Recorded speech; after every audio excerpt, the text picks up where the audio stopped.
繼續在台灣深下個美食嘅皮下化也成年，也擺個目標係一種神秘嘅果子。聽講佢嘅地球方，像台灣東方嘅客家人，千里也嘅好美食。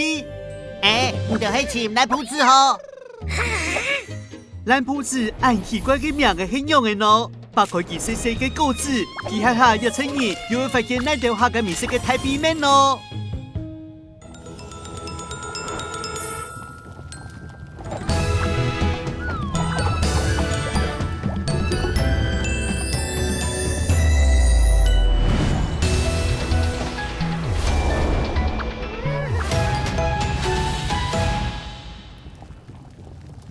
客家話嘅藍鋪子其實就跟翻譯講嘅破布子，有種稱呼喺太平洋、老印度洋地區當道，香港喺南馬地區係用鹽拿嘅滷泡菜做藥材。唔過搶喺台灣，藍鋪子康定嘅好美食，將正經本人解放出來。100年前，一條文獻就有寫到，台灣人曉得用水煮、用滷嘅方式，讓藍鋪子附帶台灣美食狀態，清脆夾嘅甘甜滋味。台灣同時嘅作者連環還是寫到，中國嘅藍鋪子做對磅飯，做到天府配料，還較好食。給你台灣狀下，聽講食兩道飯酸肚絲湯，就夾夾食到藍鋪子就冇事情嘞，當然真係簡單啦。總講藍鋪子當初就喺台灣發展出各式各樣嘅使用方法。客家朋友還可以專家中嘅專家，唔過可以真有真亂，炒散酥炒水蓮，所以阿婆搬出如紅嘅藍鋪子，前面做得變出還看到料理。其實藍鋪子酥喺南部客家莊當家看到嘅經濟作物，大概都為藍鋪子菜蔬嘅季節，沙田里里就會老老嫩嫩，大家統起來，菜蔬炸果子、水洗、燉、滷、裝乾。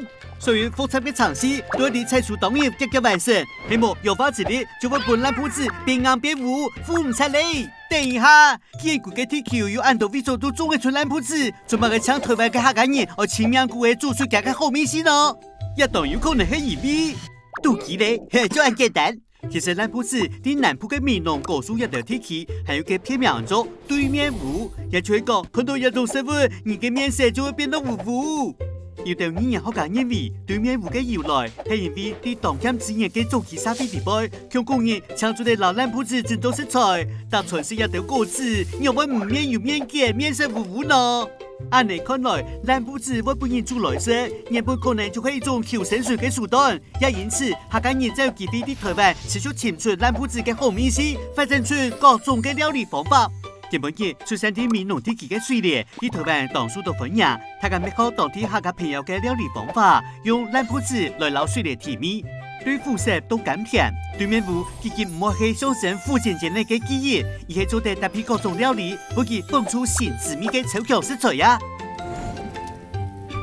這裡講到咁多呀，佢比藍鋪子還能喺客家後生嘅書行持續進化，亦等於老佢寫到歌詞地位，一如老佢變做調酒嘅素材，細細嘅果子，看來蘊藏定太太嘅創造力。唔過台灣嘅藍鋪子產業其實咪面臨當道嘅危機，天天地球氣候變化見到見奇怪，果實產量三下豐收，三下沒落無錯。另一方面，天天農村人口天天老化，藍鋪子嘅菜蔬加工一條當麻煩嘅嘗試，也牽動人數來向下聽數。想延續藍鋪子喺台灣嘅傳奇，恐怕也有見來見到嘅難題要克服哦。未來藍鋪子係咪做得第一處導航，變化出行客度嘅好料理？喺台灣嘅客家文化地位，又做得繼續下下樣板嘅故事呢？可讚，哈哈哈邊，你找來了。